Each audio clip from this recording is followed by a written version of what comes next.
अपमान क्यों चुभता है? यदि कोई व्यक्ति हमें मूर्ख कह दे, अयोग्य कह दे या हमारे बारे में कुछ बुरा कह दे, तो हमारे भीतर तुरंत एक हलचल पैदा होती है। कई बार वह बात कुछ मिनटों के लिए नहीं, बल्कि दिनों, महीनों, यहाँ तक कि वर्षों तक हमारे भीतर घूमती रहती है।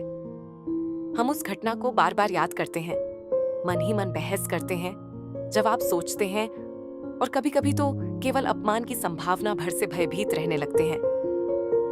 लेकिन एक सोचने लायक प्रश्न है कि आखिर अपमान किसका होता है? यदि कोई व्यक्ति सड़क पर खड़े होकर किसी अनजान भाषा में हमें गालियां दे, जिसकी एक भी बात हमें समझ ना आए, तो क्या हम उतना ही आहत होंगे? शायद नहीं। शब्द तो वही हैं, आवाज भी वही है, लेकिन चोट नहीं लगती। इसका अर्थ है कि चोट शब्दों में नहीं है, चोट कहीं और है। अष्टावक्र गीता कहती है कि मनुष्य अपने वास्तविक स्वरूप को भूलकर स्वयं को उन चीजों से जोड़ लेता है जो वास्तव में वह है ही नहीं।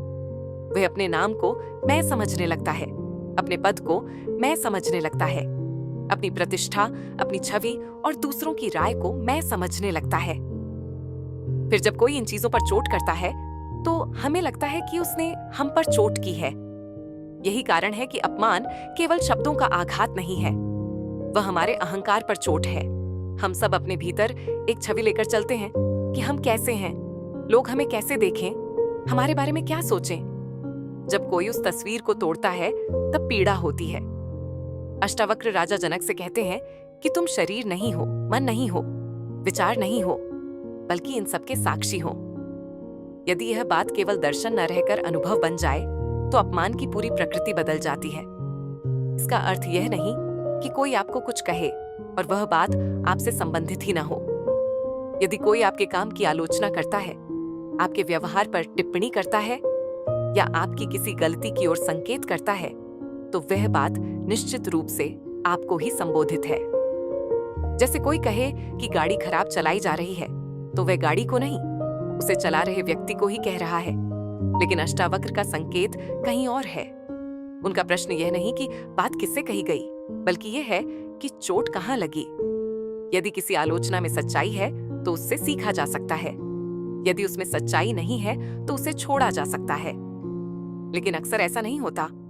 अक्सर हमें चोट इसलिए लगती है क्योंकि किसी ने हमारी गलती नहीं बताई, बल्कि हमारी अपने बारे में बनाई हुई तस्वीर को छू दिया।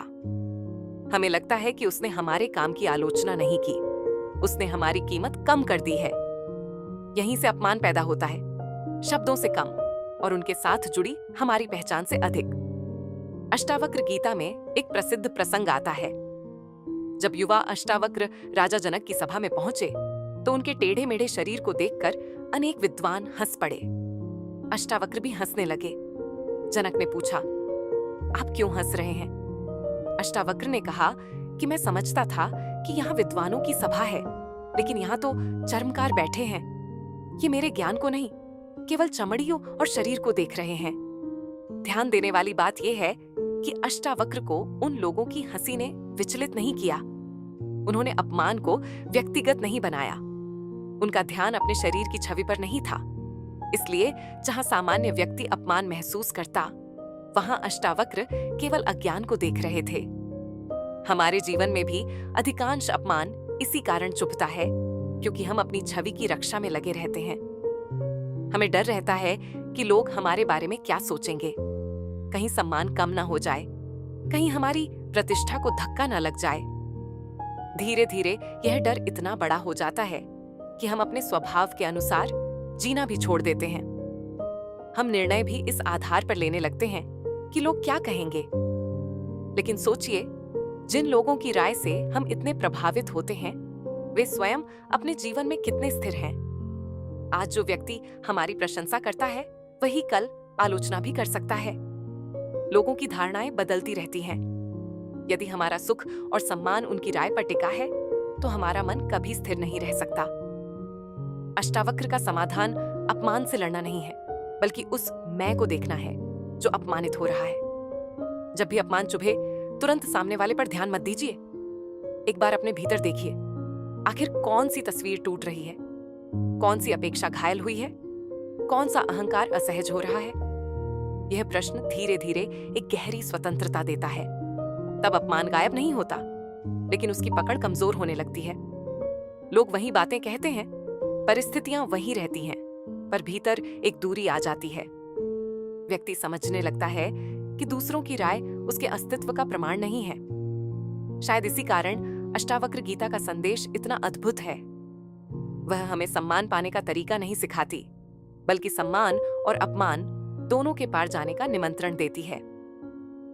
क्योंकि जो व्यक्ति स्वयं को जान लेता है, उसके लिए प्रशंसा भी हवा की तरह आती जाती है और अपमान भी। और जिस दिन यह बात समझ में आने लगती है, उसी दिन अपमान का भय कम होने लगता है। क्योंकि तब हम अपनी प्रतिष्ठा की नहीं, अपने सत्य की रक्षा करने लगते हैं। और सत्य को किसी के शब्द चोट नहीं पहुंचा सकते।